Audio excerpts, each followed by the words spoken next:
escuchar en los cielos y en el mar, en todo lugar algo está por despertar. Ya podemos ver el desierto florecer.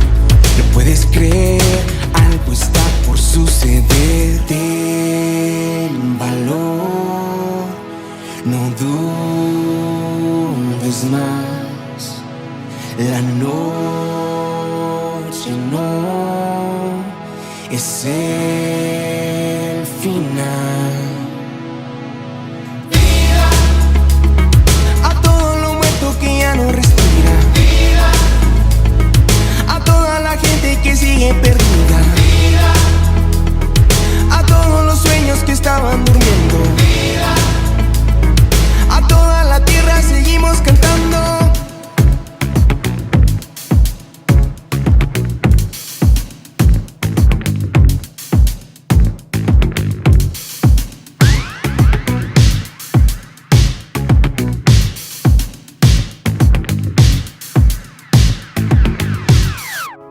Puedes caminar en la...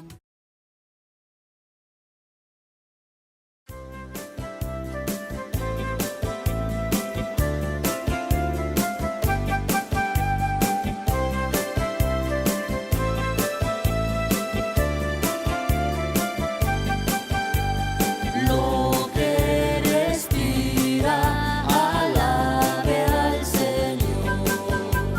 Lo que respira, alabe al Señor. Alaba a nuestro Dios en su santuario, por la hermosura de sus cielos, por sus proezas alabadle a Él. Alabarle por la grandeza de su nombre, por el sonido de bocina, salterio y arpa a la vez cantar. Alabarle con el alegre pandero, con el candor de la danza, cantar con gozo al Señor. Alabarle con cuerdas, flautas y címbalos de júbilo resonantes, en su lenguaje todo lo que respira, alabe al Señor. Lo que respira, alabe al Señor.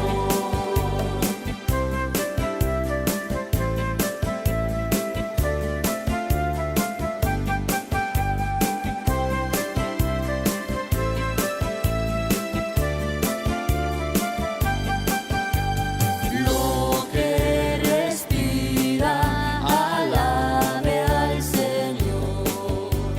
Lo que respira, alabe al Señor.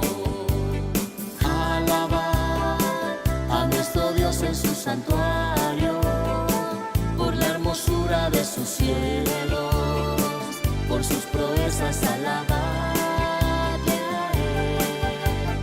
Alabarle por la grandeza de su nombre, por el sonido de bocina, salterio y arpa a la vez cantar. Alabarle con el alegre pandero, con el candor de la danza, cantar con gozo al Señor. Alabarle con cuerdas, flautas y címbalos de júbilo resonantes, en su lenguaje todo lo que respira, alabe al Señor. Lo que respira, alabe al Señor. Al Señor.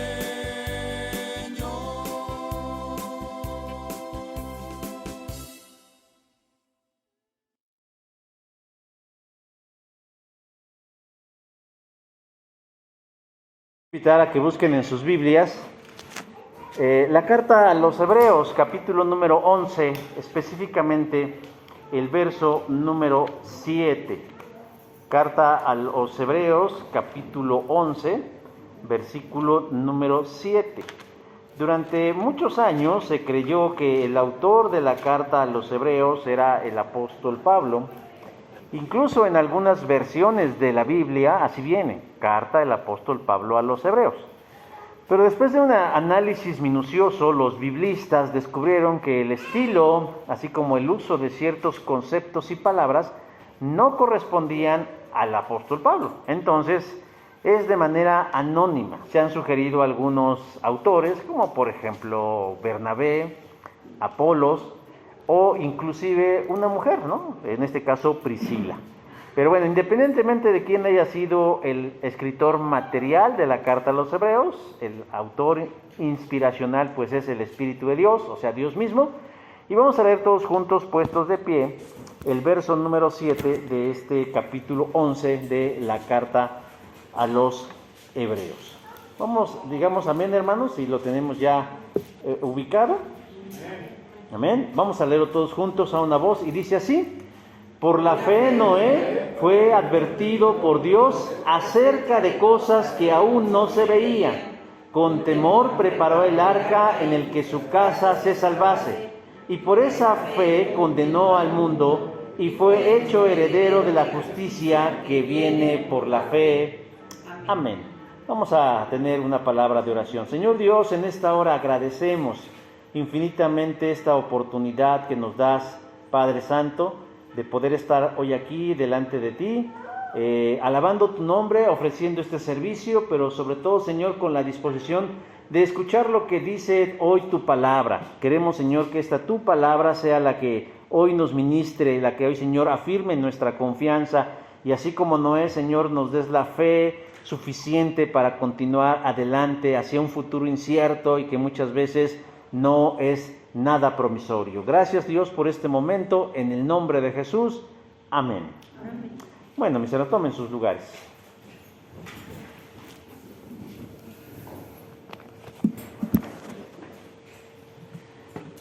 Monividente lanzó sus predicciones astrológicas para este mes de octubre del 2021. Este personaje, que tal vez algunos de ustedes conocen porque sale en diversos medios y publicaciones, ha dicho que durante este mes México y Guatemala experimentarán grandes inundaciones, sismos y actividad volcánica. Además predijo fuertes tormentas en el país de Cuba, en el estado de Florida, en Tamaulipas y en Texas. Y aseguró que en Latinoamérica habrá varios enfrentamientos en la política con la caída de un líder o gobernador. Y finalmente, entre sus predicciones más fuertes está que este 13 de octubre, el que ya pasó, habría una conjunción de Marte con la Tierra, lo cual significaría que sería un día gobernado por la carta de la muerte y la carta del poder. Y que se celebraría algo increíble en el mundo: la manifestación completa de los demonios y de las brujas en todas partes, concluyó Monividente. Dicen por ahí que un exceso del pasado es depresión, un exceso del presente es estrés, y un exceso del futuro es la ansiedad. Pero parece que existe de parte nuestra una fijación por los tiempos, conocer el tiempo, saber qué nos depara, sobre todo en referencia al futuro. Queremos saber qué ocurrirá próximamente, tanto en el ámbito general como en el particular.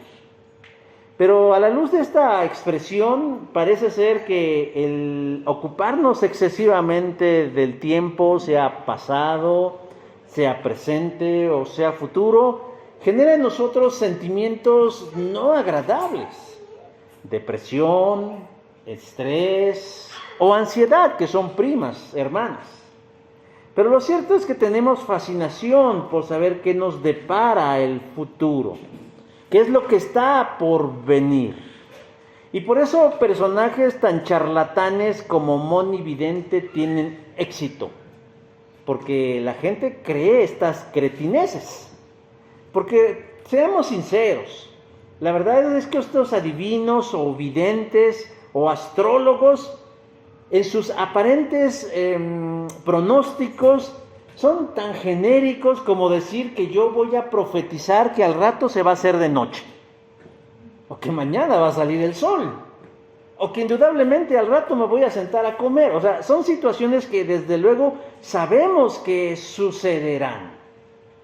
Lo que sí es cierto, mis hermanos, es que muchas veces cuando pensamos en el futuro, en base a las circunstancias que vivimos, no podemos predecir que este será promisorio o agradable. Por ejemplo, sin ser vidente, muchos presagian que habrá una cuarta, quinta y hasta sexta ola de contagios de la COVID-19. Otros más dicen que habrá aumento en los precios y desde luego la inflación estará al tope. Y por eso entonces los productos de la llamada canasta básica se encarecerán. Algunos más dicen que la imposición de diversas ideologías causará una grave repercusión en la fe de las personas. Por eso la gente, cuando se va acercando el mes de diciembre, dicen: yo ya me quiero bajar, ya que se acabe el 2021, pensando que mágicamente el 2022, de manera mágica y cósmica e impersonal, las cosas serán distintas. Pero la pregunta aquí que debemos plantearnos nosotros es: yo o usted como creyente, ¿qué actitud debemos adoptar ante el futuro tan incierto? Y eso que solamente estoy hablando del futuro de manera general, pero ¿qué del futuro de manera personal, de pareja, de familia, con nuestros hijos, en los proyectos particulares en los que nos vamos enrolando día con día? ¿Nos debemos dejar llevar por el pesimismo? ¿Debemos dejarnos llevar por una actitud derrotista? ¿O debemos enfrentar el futuro a través de la fe? La fe, mis hermanos, es la herramienta que Dios nos ha dado para vivir confiados y seguros.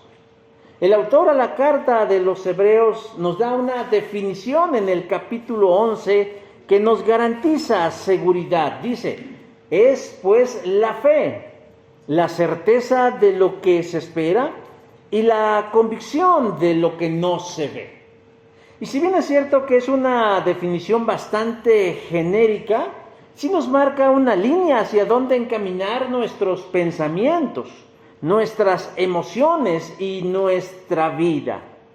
En ese mismo capítulo 11, el autor nos da una lista de ejemplos de personas que mediante su fe lograron proezas. Uno de ellos es Noé, quien vivía en un tiempo difícil. No obstante, nos dice que fue advertido por Dios, verso 7 del capítulo 11, fue advertido por Dios acerca de las cosas que aún no se veían. Quiere decir que Dios le habló a Noé acerca de ¿qué? Del futuro. Dios le reveló el futuro a Noé con un propósito. Y en esa revelación nos damos cuenta que el futuro que a él le tocaría vivir no era promisorio, al contrario, era espeluznante. Porque nos dice ahí que Dios había tomado una decisión. Génesis 6:7 dice: raeré de sobre la faz de la tierra a los hombres que he creado, pues me arrepiento de haberlos hecho. ¿Qué hicieron estas personas para que Dios tomara semejante decisión? Dice ahí que vio la maldad de la gente, de las personas, que su pensamiento continuo era ir en contra de Dios de manera perversa, que no es muy diferente al día de hoy. Pero Dios le reveló que a razón de esa maldad, Dios le dijo qué iba a ocurrir en el futuro: destruiré, raeré, terminaré, exterminaré, y todos los sinónimos que usted se puede imaginar a todas las personas que he creado, menos a uno, a Noé. Pero para poder enfrentar el futuro, ese futuro tan poco agradable, Dios le indicó a Noé que hiciera algo. No simplemente que se sentara a esperar el futuro, sino que hiciera algo. Y nos dice el texto que Dios le pidió a Noé construir un arca o un barco. ¿Para qué? ¿Por qué? Y esa y muchas otras preguntas, mis hermanos, surgen en nuestra mente y esperemos que el pasaje nos la pueda responder. Noé fue visto con gracia de parte de Dios y le muestra el futuro, no para preocuparlo, sino para que lo enfrente de la mejor manera. Si bien nosotros no sabemos qué nos depara de manera específica el día de mañana, sí sabemos que lo que está por venir no es promisorio, no es agradable, no es grato desde la perspectiva humana, pero Dios quiere que lo enfrentemos de la mejor manera. ¿Subidos en qué? En el arca de Dios. ¿Pero qué es el arca de Dios? ¿Qué significa el arca de Dios? ¿Y bajo qué elementos nosotros podemos subirnos al arca de Dios y escapar del mal que Dios traerá sobre un mundo que vive en la maldad? La primera pregunta que surge en mi mente hacia el pasaje es: ¿por qué debemos construir un arca para enfrentar el futuro?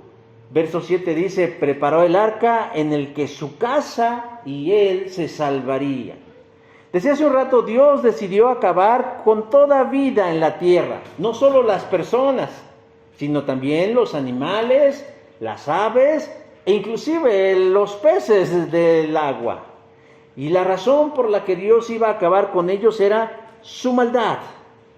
Y entendamos por maldad todas las acciones que son contrarias a la voluntad de Dios. Génesis 6:15. Solo uno era digno de salvarse ante un futuro tan poco halagüeño, y ese es Noé. Y nos preguntaríamos, ¿por qué Noé? ¿Por qué sería Noé el único que se salvaría de esa hecatombe? El verso 9 del capítulo 6 de Génesis nos dice: porque era un varón justo, perfecto en sus generaciones, porque caminó con Dios. Noé caminaba con Dios. ¿Y qué significa la expresión caminaba con Dios? 3 cosas fundamentales: que pasaba tiempo con Dios, que estaba de acuerdo en todo lo que Dios decía y hacía, y en tercero, porque estaba en el mismo camino, en la misma sintonía de Dios. Déjeme decir que aunque Noé se salva del diluvio, hay otro hombre que se salvó de la muerte material por las mismas razones que Noé, y ese se llama Enoc. Pero esa es otra historia. Dios hace un juicio y Dios dice que todos merecen morir, pero Noé se salvaría porque era un hombre íntegro, un varón justo, un hombre piadoso, alguien quien para Dios no era un mito o un pensamiento, sino una manera de vivir. Pero por gracia Dios extiende su bondad y su misericordia, porque no únicamente Noé se salvaría, sino también su familia, los de su casa, su esposa, sus 3 hijos y las 3 esposas de sus hijos. Y Dios les concede que puedan escapar del futuro. Dios llega a Noé y le anuncia: he decidido al fin de todo ser, porque la tierra está llena de violencia a causa de ellos, y aquí yo destruiré la tierra. Noé sabe de lo que está hablando Dios, porque Noé no vive en una burbuja, porque Noé no vive en un monte, porque Noé no vive en un desierto. Él vive inmerso en una sociedad y él sabe de lo que está hablando Dios, porque tiene que interactuar con esa gente perversa y depravada. Y siendo él un hombre piadoso, le debe ser agobiante estar en un ambiente tan contrario a su naturaleza. estar viendo cómo el pecado se pontifica, estar viendo cómo la maldad se difumina, estar viendo cómo la desobediencia es una forma de vida. Y su corazón yo creo que se desgastaba en decir, ¿hasta cuándo habrá justicia de Dios? Pero Noé, a diferencia de Moisés, no intercede por los demás. Moisés, cuando Dios le dice, acabaré con el pueblo, Moisés dobla su rodilla e intercede por el pueblo de Dios. Pero Noé no hace eso, porque Noé sabe que Dios es justo. Y con serenidad acepta la voluntad. Y dice, ok, Dios, que se haga tu voluntad y no la mía. Y la pregunta es, ¿cómo debía Noé enfrentar ese futuro? Ya lo dijimos. El autor de la carta a los hebreos le dice que Dios le pidió algo, construir un arca. Y dice, preparó el arca. ¿Para qué? Para que, como dice ahí, que cuando llegara el día del juicio, él, junto con los suyos, lo enfrentaran de la mejor manera. Dice, he aquí yo traigo un diluvio de agua sobre la tierra, para destruir toda la carne en que haya espíritu de vida. Debajo del cielo, todo lo que hay en la tierra morirá. Génesis 6:17. Dios le está revelando el futuro. No es como Moni Vidente que dice, no, y que el 13 de octubre los demonios van a estar afuera. Pues ya están afuera. O sea, no me está diciendo nada nuevo. No es que va a llover, no es que va a salir el sol, no es que va a haber disturbios sociales. Caramba. Dios mismo le dijo a Noé lo que iba a ocurrir. Todo lo que hay en la tierra va a morir. Todo lo que vive en la tierra va a morir. Y Dios le dice, pero tú te vas a salvar. Construye un barco. Y resulta interesante que Dios le dice, ¿de qué material quiere que él construya el barco? ¿De qué tipo de madera y qué tipo de acabado? Pero además le da las medidas y la distribución exacta. Génesis 6, del 14 al 16. Yo creo que es uno de los momentos en donde Dios es tan específico en revelar su voluntad para que alguien la haga. Pero él recibe esa revelación. Y Dios hace un pacto con Noé, en el que dice que solo él se salvaría junto con los de su casa, verso número 7. Por lo tanto, él y los de su casa tienen que darse a la tarea de construir ese barco. Dice, tus hijos, tu mujer y las mujeres de tus hijos, Génesis 6:18. Además de salvar algunas especies animales, pero aquí lo importante era Noé y su familia. Dios no va a evitar que atraviese la destrucción. Dios no va a hacer que vuele por encima de la inundación, ni por abajo, ni por un lado, ni por el otro. Va a hacer que atraviesen la destrucción, pero ellos irán protegidos en algo que Dios les dijo que construyeran. Y me llama la atención que la fe de Noé no es una creencia estática, sino una convicción dinámica. Porque nos dice en Génesis 6:22 que Noé puso manos a la obra e hizo conforme a todo lo que Dios le pidió. Habló con sus hijos y les dijo, Sem, Cam y Jafet, Dios va a hacer esto. Hagamos lo que tenemos que hacer. Hagámoslo. Y resulta interesante que yo me puedo imaginar en ese momento yendo a la carpintería, yendo a la tlapalería, yendo a diferentes lugares, preparando el terreno de su patio trasero y poniéndose a construir el arca que Dios les había indicado. Estaban construyendo en medio de circunstancias contrarias a la palabra. Mientras el mundo andaba de fiesta, celebrando, disfrutando, liberándose, ellos estaban preparándose para el futuro. Porque el juicio de Dios no llegaría al otro día. Tardarían 120 años entre la revelación de Dios y el diluvio que venía. De tal manera que la gente tenía 120 años para pensarle qué iba a hacer. Y yo creo, aunque no lo dice el texto, que a lo mejor en esa interacción social Noé le pudo haber dicho a otro, oye, se va a acabar el mundo, Dios lo va a destruir a través de una lluvia. Y todos, ay, pues si nunca ha llovido. ¿Qué es eso de lluvia? ¿Qué es eso de que agua cae del cielo? No, eso no es cierto. Es como cuando leemos hoy el libro del Apocalipsis y dicen, es que va a caer fuego del cielo. Y decimos, ay, ¿cómo va a caer fuego del cielo? Así de absurdo lo veía la gente del tiempo de Noé. Veían y sin embargo tuvieron un tiempo bastante largo, más allá de una vida del día de hoy, como para poder cambiar su destino.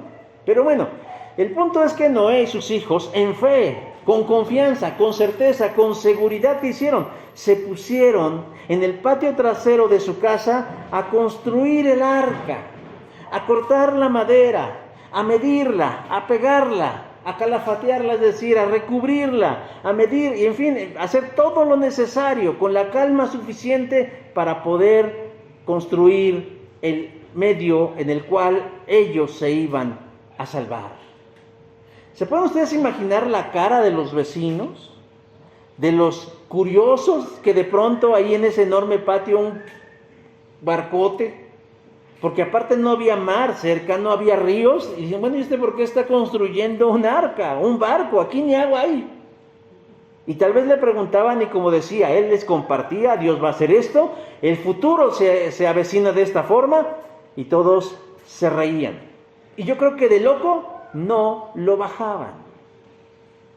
Hermanos, no necesitamos un vidente para saber lo que nos depara el futuro. Porque contrario a lo que nos digan los optimistas cristianos, el día de hoy es igual o peor de malo que en los tiempos de Noé. Y yo creo que hoy Dios ha sido tan paciente y respeta tanto su palabra, diciendo que no destruiría a la humanidad nuevamente utilizando un diluvio, pero de que Dios trae un juicio sobre una humanidad que cada vez más y más lo menosprecia y blasfema su nombre. Indudablemente ya lo vimos cuando revisamos el libro del Apocalipsis y nos damos cuenta de todos los juicios que Dios va a traer. Algunos predicadores cristianos vaticinan un gran avivamiento. No, hombre, es que las iglesias se van a atiborrar. Yo escuché a algunos decir, ahora que pase la pandemia, que disminuyan los contagios, las iglesias se van a abarrotar. Bueno, sí es cierto, hay lugares que se han abarrotado. Ese es un fenómeno interesante.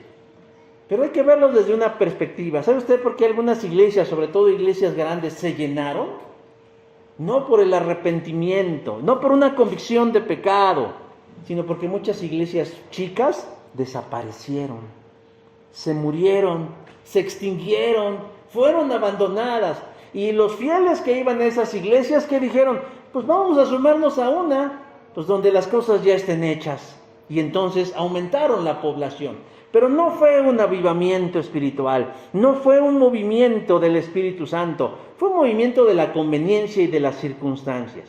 Pero el libro del Apocalipsis dice que en los postreros días el amor de algunos se irá enfriando.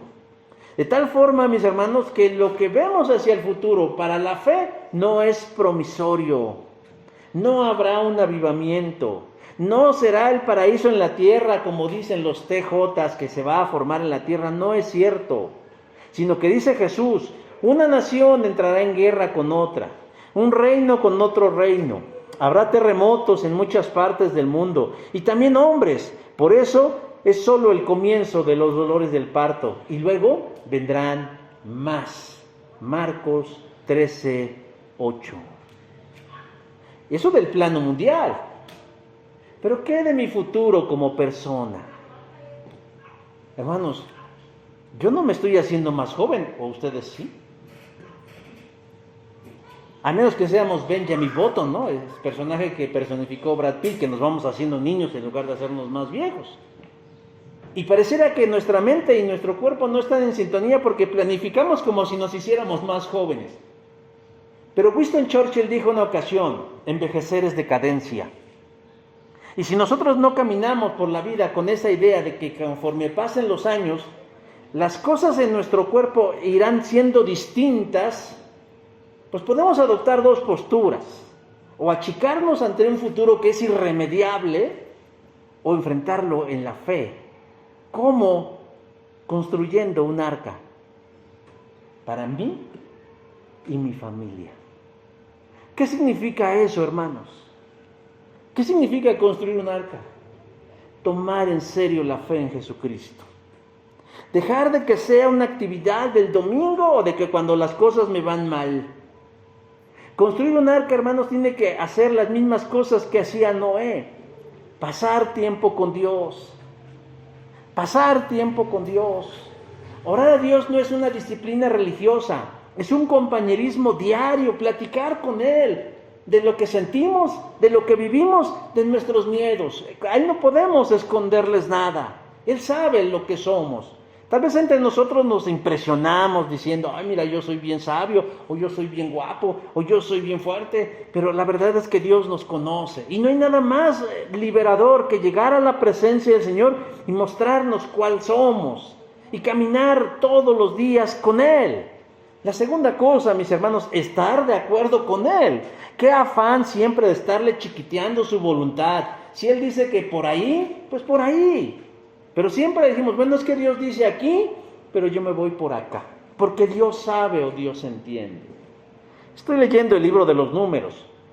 Y hoy me tocó leer una parte de cómo parte del pueblo de Israel se casaba, o más bien mantenían intimidad con las mujeres moabitas. Y lo que más me llamó la atención fue la reacción de Dios ante la desobediencia del pueblo. Porque Dios le dijo a Moisés, llámate a los jefes de las diferentes tribus y cuelga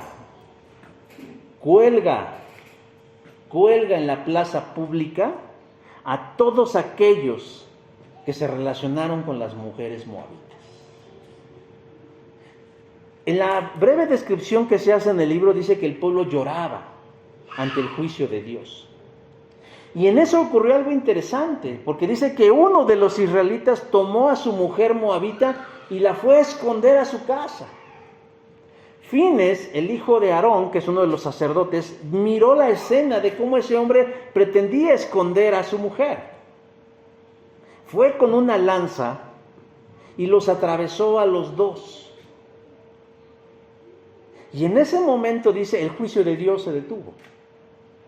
Y luego Dios le explicó a Noé, ¿sabes por qué se detuvo el juicio? Porque Fines lo ejecutó en esos dos.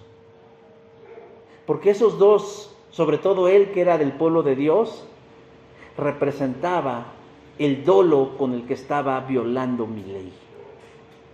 Hermanos, yo sé que a veces hacer la voluntad de Dios de entrada puede parecernos poco agradable.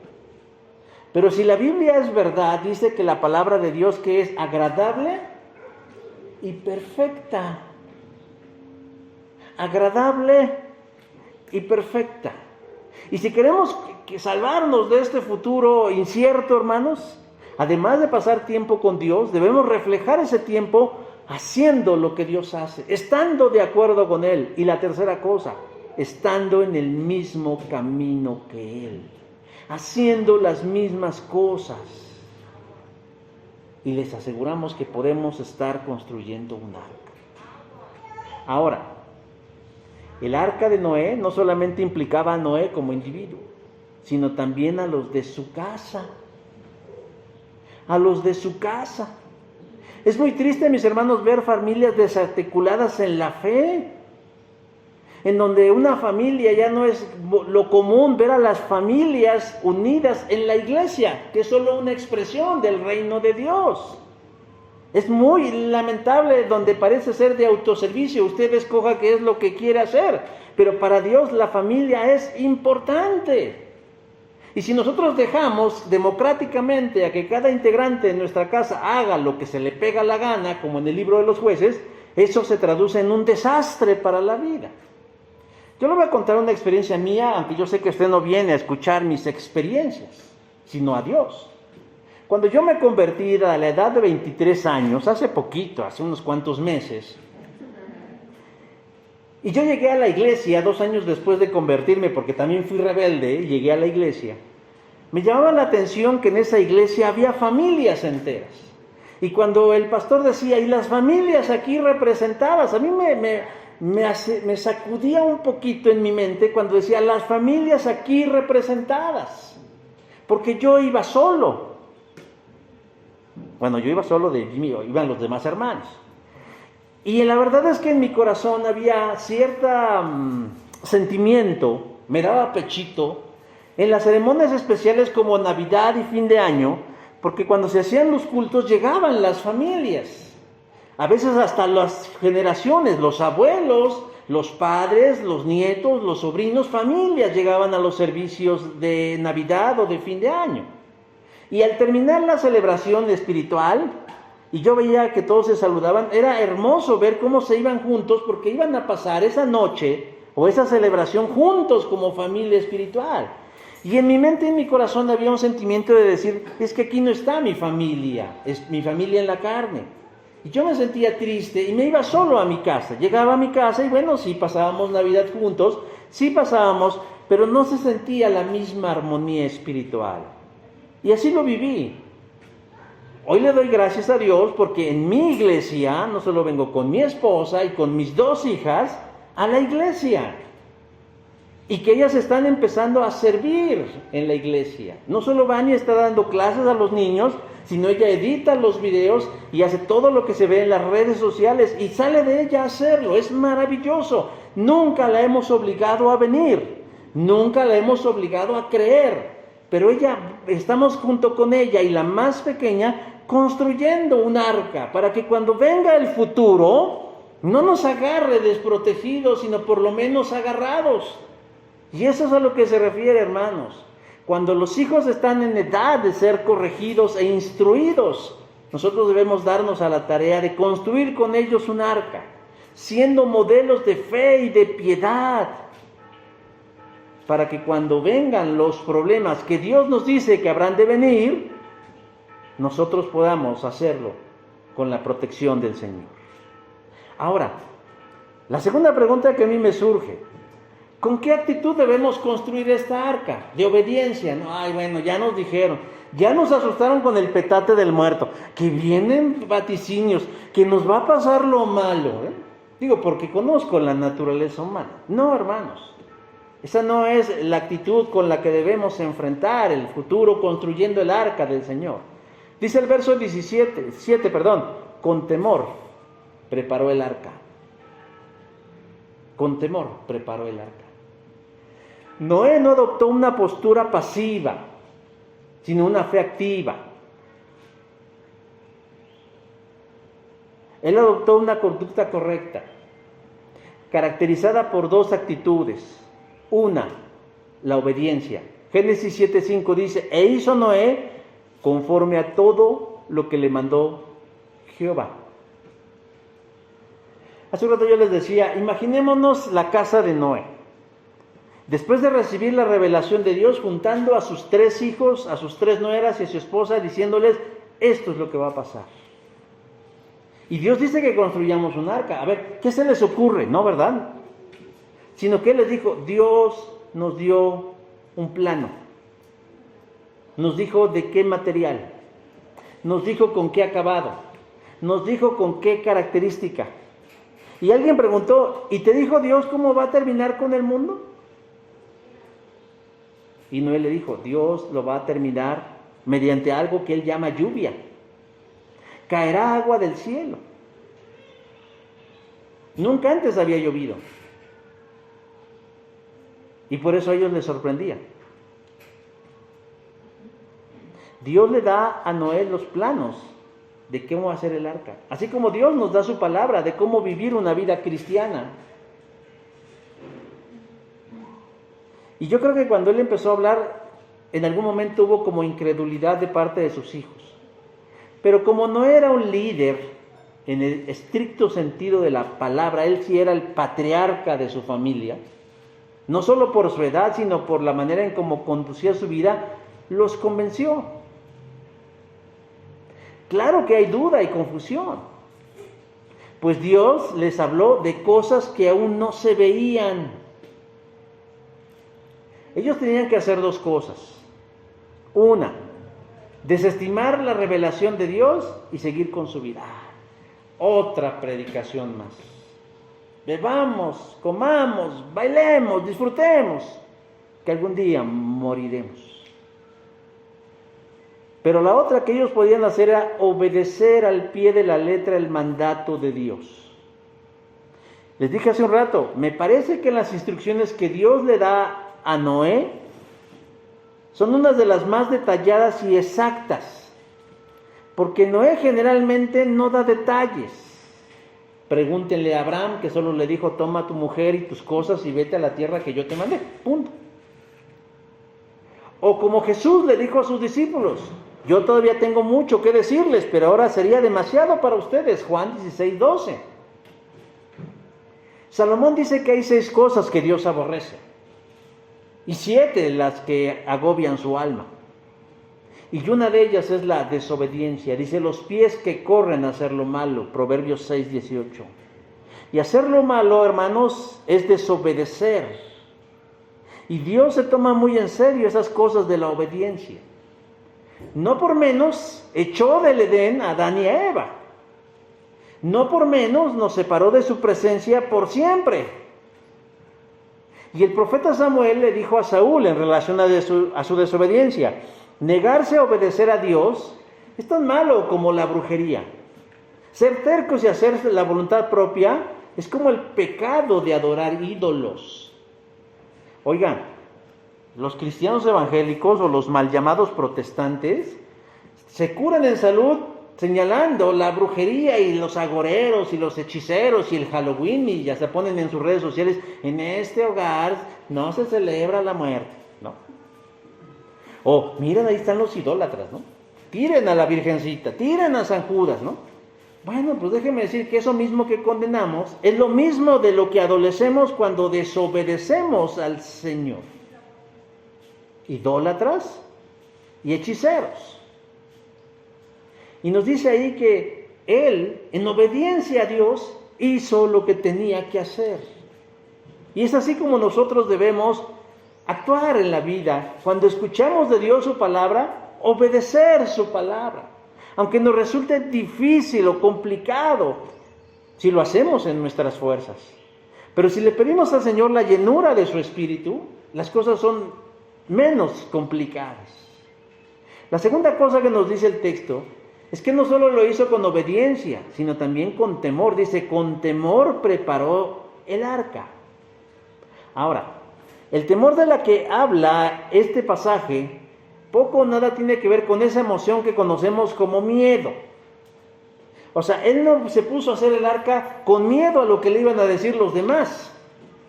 Tampoco lo hizo movido por el miedo de lo que iba a ocurrir, no.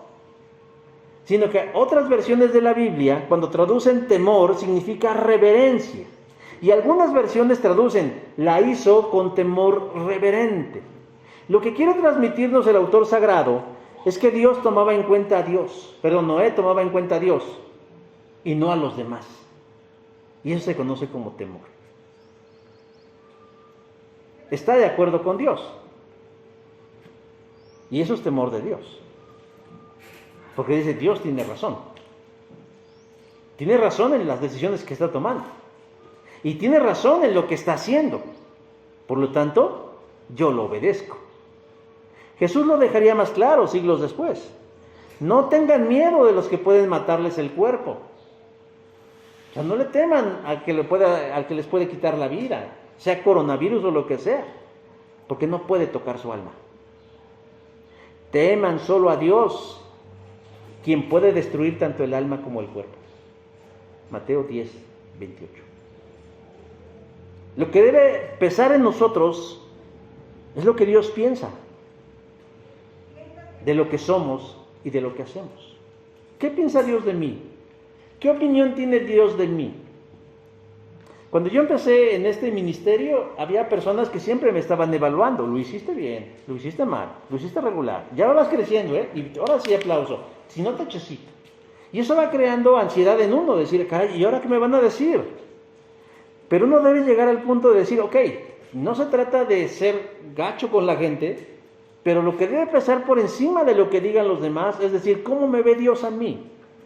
Y bajo esa óptica yo debo decir, lo que tengo que hacer debe ser algo que le agrade a Él. Algo que a Él lo haga sonreír. Y si no actuamos de esta manera, hermanos, es que no hemos entendido la naturaleza del reino de Dios, ni hemos entendido el Evangelio. porque siempre debemos conducirnos delante de Él con temor, con reverencia, sabiendo que Él está allí, en mi casa, en mi trabajo, en la iglesia, en el camión, donde sea. Hace tiempo conocí a alguien que decidió alejarse del camino del Señor porque no entendió la idea del temer a Dios. Significaba que temer a Dios era vivir con miedo, como si su papá o si su mamá los o las fueran a descubrir haciendo lo malo. No, precisamente. Era honrar la confianza de Dios. Es tomarle parecer a Él antes que a mis pensamientos, a mi familia, a mis amigos o a la sociedad. Algo que a mí me asusta mucho de pecar es saber que Dios lo sabe. No si lo saben los demás, bueno, también me daría pena. Pero más pena me daría saber que Dios lo sabe. Y entonces, ¿qué hago? Pues me conduzco con respeto, con reverencia. Trato de acordarme de eso y mantenerlo en mi mente para hacerlo. ¿Con qué actitud Noé empezó a construir el arca? Pues con obediencia. No se quedó ahí de, bueno, Señor, pues tráeme la madera. No, bueno, Señor, pues entonces, no. Se puso en acción, obedeciendo, e hizo el arca de acuerdo al diseño que Dios le mostró. Pero lo hizo con temor reverente, tomándolo en cuenta, diciendo, tienes razón. Pesa más lo que tú digas que lo que los otros digan. Decía hace un rato, muy seguramente se acercó la gente y le dijo, oye, ¿tú qué estás haciendo, viejo loco? Y la presión social es importante, pero a él le importó más lo que Dios decía. Dios quiere que enfrentemos el futuro con la mejor de las actitudes. El optimismo no es una de ellas, es la obediencia y el temor reverente. Y por último, ¿por qué hay que construir un arca? Digo, yo sé que la pregunta puede ser obvia, pero ¿por qué tenemos que construir un arca para enfrentar el futuro? Dice, para que los de su casa se salvasen. Dios no le reveló a Noé el futuro para torturarlo. Y ahora sí te voy a hacer manita de puerco. Sino para que él y los suyos se prepararan, siguieran sus instrucciones, construyeran el arca y se metieran en ella. ¿Es obvio? Sí, pero a veces hay quienes obvian lo obvio. Durante 120 años Noé y sus hijos se la pasaron construyendo el arca, siguiendo al pie de la letra el plano que Dios les reveló. Y durante esos 120 años los demás tuvieron que haberse arrepentido, pero también tuvieron que aguantarse las ofensas y las descalificaciones de sus vecinos, las risas y las burlas. Pero ellos continuaron en fe pese a esas burlas, como Moisés. Dice, siguió conforme en sus caminos, pues tenía los ojos puestos en el invisible. Y como dice el refrán, no hay plazo que no se cumpla, ni fecha que no se llegue. Y una vez terminada el arca y hechos los preparativos, todo estaba listo para que el juicio de Dios se materializara. Y dice, en el mes segundo, a los 17 días del mes, aquel día fueron rotas todas las fuentes del gran abismo y las cataratas de los cielos fueron abiertas. Lo que nunca antes alguien había visto, empezó a suceder. Empezó a caer agua del cielo. Pasaron de la sorpresa al terror. Aquí no llueve tanto, pero tenemos que reconocer que cuando llueve más de una hora, nos empezamos a asustar. Sobre todo en Tláhuac, ¿verdad? Porque decimos, caray, ¿y la coladera será capaz de llevarse toda esta agua? Y si pasan 2 horas nos empezamos a preocupar. Ahí el agua empezó a caer en grandes cantidades. Y llegó un momento cuando ahí ni drenaje había, y el agua empezó a subir de nivel. Y la gente comenzó a asustarse y a buscar refugio. Tal vez en las azoteas de sus casas, tal vez en las copas de los árboles, o tal vez en algunos lugares altos. Pero irremediablemente esos espacios fueron insuficientes, porque el agua subía, y subía, y subía, y subía. Y ese torrencial aguacero duró 40 días con 40 noches, de manera constante. Yo creo que los que estaban cerca del arca o eran vecinos de Noé, y recordaron, el viejo loco ese construyó un barco, corramos para ver que nos dé un chancecito, un espacio. Pero oh sorpresa que cuando llegaron, ese enorme barco tan pesado, no solo por su estructura, sino por su contenido, ya estaba cerrado y no se abriría. Y yo creo que de manera insistente, hombres, mujeres, niños, ancianos, empezaron a golpear ese barco, ese arca, diciendo, déjanos entrar, déjanos entrar. Tal vez algunos arañaron la madera, tal vez algunos maldijeron a Noé y a los que estaban adentro, pero irremediablemente empezaron a ahogarse. Debió haber sido tremendo estar adentro y escuchar los toquidos insistentes de los que querían entrar y no poder abrirles. Yo no sé qué sintieron Noé y su familia al escuchar los gritos de desesperación, de angustia, de dolor, de todo lo que estaba allá afuera, de la gente que se estaba ahogando. Pero nos dice el escritor que no abrieron las puertas. Y así se cumplió el designio del Señor. Cuando pasaron esas 40 días y esas 40 noches, todo lo que tenía aliento de espíritu de vida en sus narices, todo lo que había en la tierra, murió. Génesis 7:11. Qué realidad tan desoladora. Todos muertos, flotando en medio del agua. No quedó nadie. Ricos, pobres, sabios, doctos, hombres, mujeres, niños, ancianos, recién nacidos, mujeres embarazadas, todos muertos, ahogados. ¿No se salvó nadie? Sí. Génesis 7:23 dice, y quedó solamente Noé y los que estaban con él en el arca. ¿Cómo es que se salvaron? Se subieron al arca. Cuando alguien a usted le explica el evangelio, dicen, ¿así de fácil? Sí, pues así de fácil. ¿Cómo se salvaron? Se subieron al arca. La tipología es una manera cristiana de interpretar la Biblia. Con respecto a que Dios en el Antiguo Testamento reveló o anticipó la obra de Cristo. Por ejemplo, el arca es un tipo que se cumple en antitipo en el Nuevo Testamento en la persona de Jesús. ¿Cómo? Jesús es el arca de la salvación. Esa arca representa a Jesús. Ese barco que construyó Noé junto con los suyos para salvarse del juicio es Jesús. Así como la sangre puesta en los marcos de las puertas cuando el ángel de la muerte llegó a Egipto a matar a todos los primogénitos, esa sangre representa a Jesús.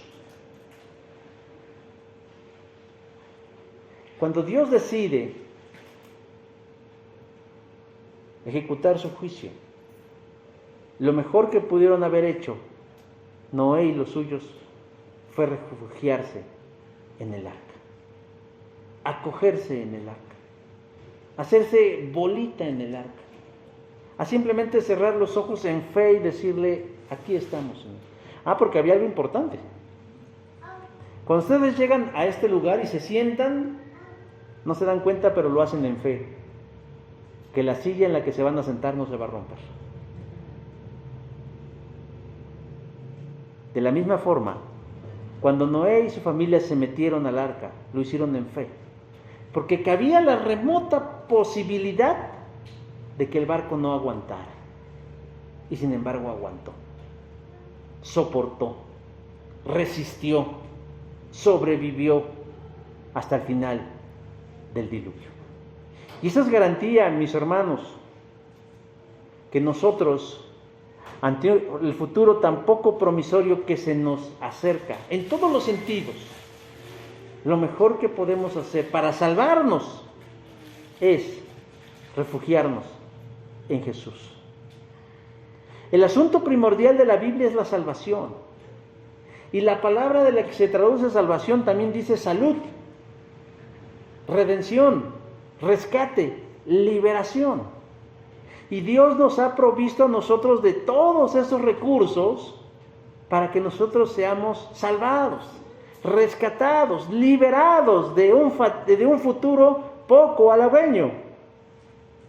Salvó a Noé y a los de su casa porque le creyeron y se refugiaron en el arca que les dijo que construyeran, porque ellos pudieron haber hecho oídos sordos y decir: yo no voy a hacer nada, yo sé nadar de dorso, y sé nadar crawl, y sé nadar de pecho, y sé nadar de estilo libre. No, ellos creyeron y le creyeron a Dios. Una de las cosas que nosotros debemos cubrir en nuestras vidas, hermanos, es nuestra salvación. Yo asumo que los que estamos aquí ya lo somos. Pero también debemos procurar la salvación de los de nuestra casa, de nuestros cercanos, y no dejarlo ahí, pues ahí lo que Dios diga. No, yo sé que yo no puedo convertir a los de mi casa, pero sí puedo contribuir a través de mi forma en cómo vivo, a que los de mi casa se interesen por creer en un Dios como en el que creo. Dios quiere liberarnos del sufrimiento. Dios quiere liberarnos del castigo eterno. Y no se trata de ir a la religión o a la iglesia correcta, sino de tener la salvación correcta. ¿Y sabe cuál es esa? La que Jesús nos da. El pasaje termina con palabras muy fuertes diciendo: por esa fe, la de Noé, por esa fe condenó al mundo y fue hecho heredero de la justicia que viene por la fe.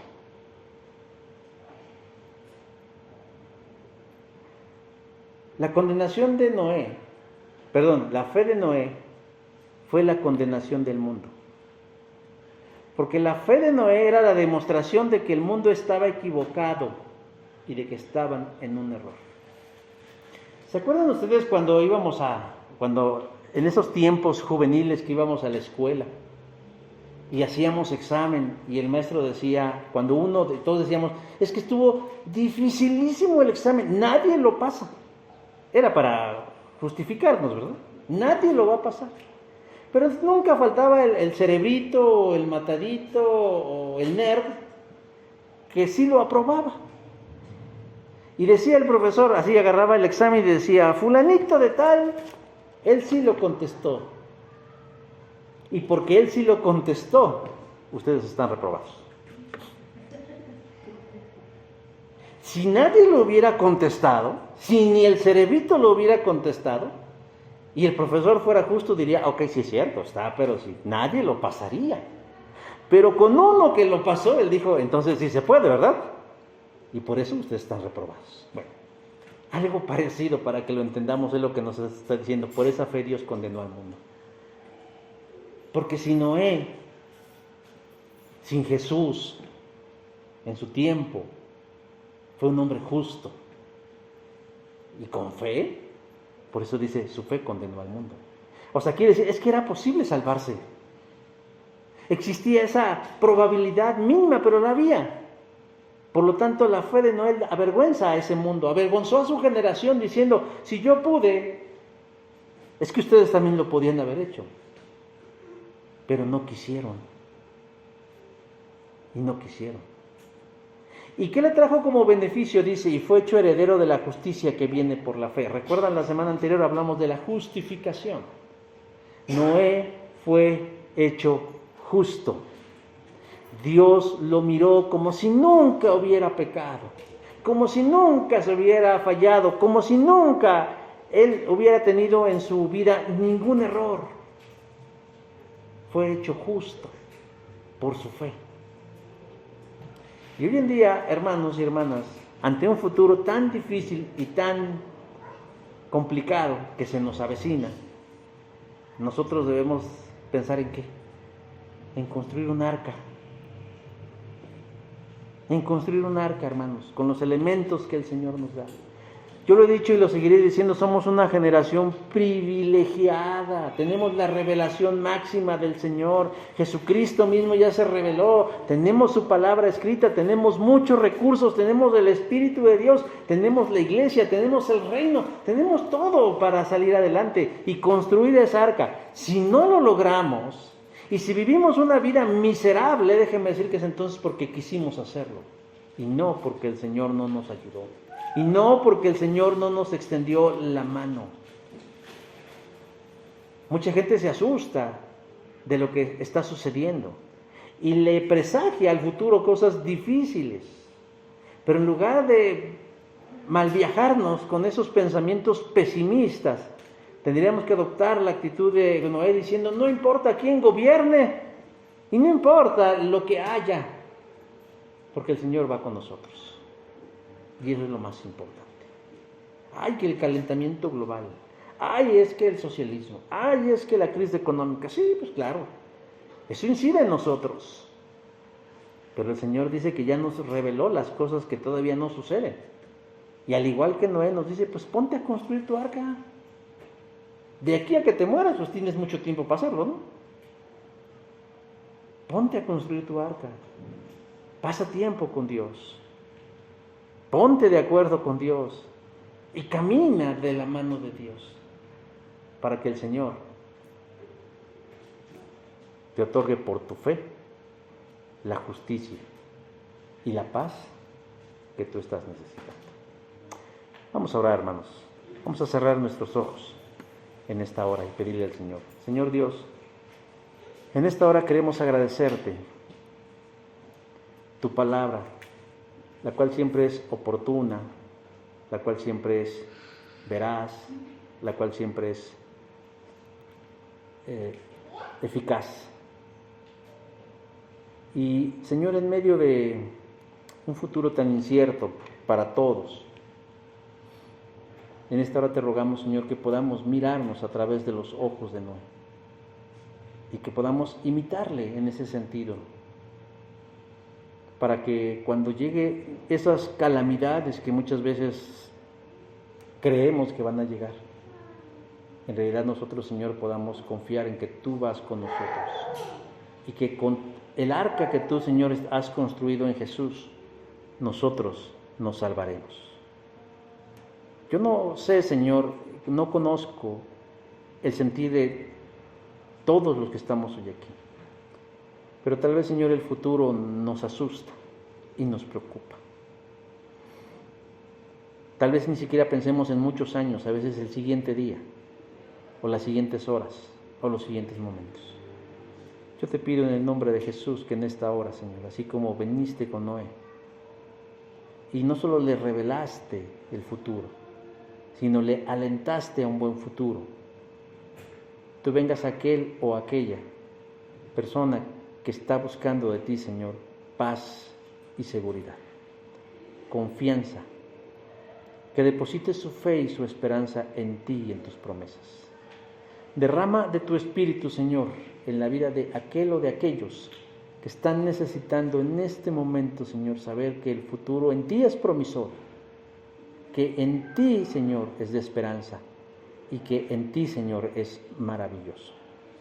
Gracias, bendito Dios, porque descansamos en saber que así será, que así lo harás y que te agradeceremos por siempre, Padre, tu maravillosa voluntad. Bendito seas y alabado seas, Dios, hoy y siempre. En el nombre de Jesús. Amén.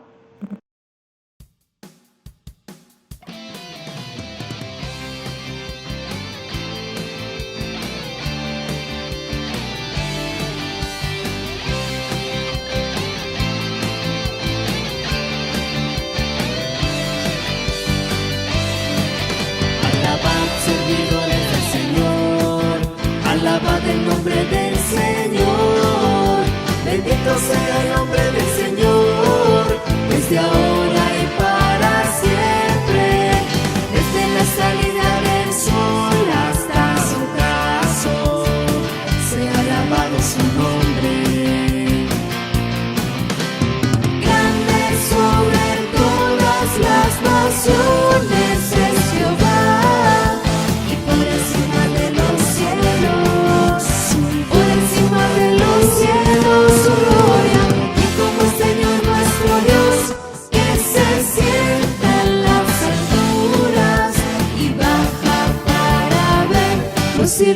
la tierra,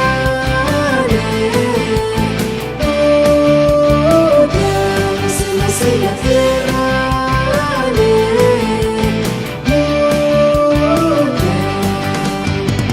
levanta del polvo al desvalido, de miserias hace subir al pobre, para sentarlo con los príncipes de su pueblo. Él le sienta la estéril como madre de hijos jubilosa. Grande sobre todas las naciones es Jehová, y por encima de los cielos su gloria. Y como el Señor nuestro Dios, que se sienta en las alturas y baja para ver los cielos y la tierra.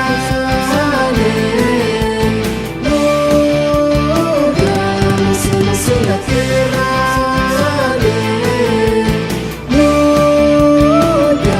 los cielos y la tierra,